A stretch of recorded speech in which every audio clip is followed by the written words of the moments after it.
Hey guys, and welcome back to my parents' kitchen. Today we are making a recipe that does not need any formal introduction. We are making a patty melt, and with that being said, let's go. Not many ingredients, but a lot of calories. Really quickly, what we need: bread, sauce, cheese, meat, and we're done. Starting off with our prep, our onion on the table. I pre-peeled it, we'll cut in two, and we'll slice.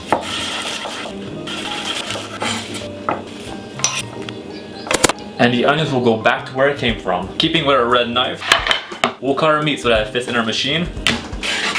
Today I'm using 80% meat for 20% of fat. A good, nice, semi-healthy ratio. We'll keep our big pan for our meat. We'll use our small pan for now. We'll turn the heat on to medium. We will be caramelizing our onions, so I'll be using some butter.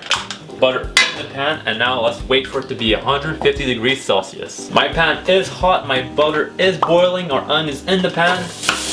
With a spatula, break them all apart, cover them in that butter, and make sure your pan does not overheat because you do not want to burn the butter. It's better to go nice and slowly than too quickly and ruin everything. We'll do a tourne retourne or a flip and reflip, whichever one you prefer. Now let's move on to our sauce. For our sauce, we will need that, and that in here. 1 spoon of Dijon mustard in a container, 1 egg, a little bit of harissa, up to you. If you want it extra spicy, put more. Salt, pepper, machine, pre-blend, and oil. Up and down and turn around. Our 20-second sauce is done.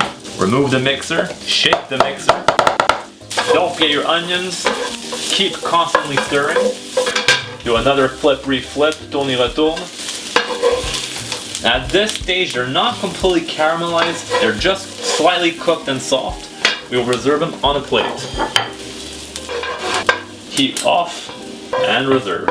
And now we will cool down our onions before adding them into our sauce. If you add the onions in hot, you risk ruining your mayonnaise, and we're not here to ruin our ingredients. And now moving on to our meat.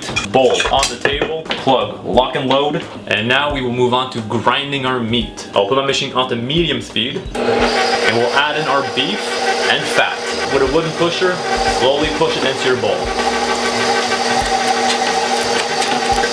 Ooh baby, doesn't that look good? We are done. Scrape all of that nice juiciness from our machine, and now our machine can go away. Grab your meat, grab a clean hand, and mix it all together. My meat is a 70-30 split. So what this means is that there's 70% meat and 30% fat. I'm using hanging tenderloin, which is pretty lean, and I don't want my burgers to explode into millions of pieces when I'm cooking it. So adding in the extra fat will keep them all together in our pan, and we'll be able to make 2 to 3 beautiful patties and not ground beef for a quesadilla. At this point, our meat and fat is well incorporated. Let's grab all the meat off the sides, wash our hand, and move on to portioning our patties. Moving on to forming our patties. Ice cream scoop. You can use your hands. I have ice cream scoops, so I am using an ice cream scoop. 2 and 3. Scoop, bowl, sink. Moving on to cooking our patty melts. Luckily for me, I have oil left from making my mayonnaise. We'll add it into our pan, grab all of the rest of our oil, no waste. Equalize with a paintbrush, and heat full blast. My pan is at 200 degrees Celsius, so very hot. Now it's time for our meat. I have 3, I'm only making 2. 1 for me, 1 for my cameraman. The other one will be for my dad later. 1 here, and 1 there. It's the same concept as a smash burger. You want to smash it down. That's about right. A bit more here, a bit more there. And now, wait about 1 to 2 minutes. Bring them all together. And now some salt, some pepper. Do a flip, and flip. After 2 to 3 more minutes, it's coming together really well. It's cooked to my liking. Heat off, and we will reserve. Let's finish up our sauce. Our mayonnaise from the fridge. Put about half of it in. To our mayonnaise, we will add our cooled off onions. Mix until well combined. With our onions, our sauce became kind of sweet and sour. We have the spiciness from the harissa and the sweetness from the onions. It's nice and well combined. We'll reserve the rest of our mayonnaise in the fridge, and now we will build our bad boys.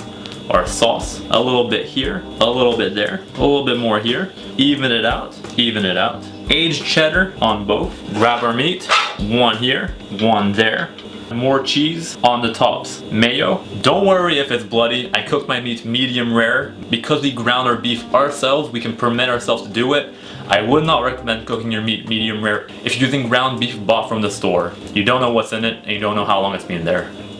One right here and the other one like that. And now butter on top, a little bit here, a little bit a lot, it's up to you. Put a pan on high and wait for 150 degrees Celsius. My pan is at 150. Grab your patty melt, butter side up and flip it in the pan, butter side down. Repeat. And on this side with no butter, you guessed it, more butter. Some here, some there. Not quite done yet. This will melt our cheese and cook our meat just a tad more. At this point, after 30 seconds, we will grab it and we'll turn it. Grab and slowly turn. After 30 seconds, heat off our pan right here. Grab it. Perfect. Grab the other one. Perfect. Do a respin. It's nice and crispy. We'll pick a random patty melt, we'll cut it in two just to see what it looks like inside. With a bread knife, straight down the middle, we'll open it up and see what we have. Nice sauce, crispy, cooked to my liking. If you want it cooked more, you can cook it more. The cheese is nice and melted. Everything is absolutely perfect. And now we will plate. Patty melt front and center, its brother on the side, melted, perfect, incredible. Now it's time to eat. There we have it, our patty melt is done. Thank you guys all so much for watching my video. I have a literal mountain of washing up to do. And with that being said, I'll see you guys in the next video. See ya, bye.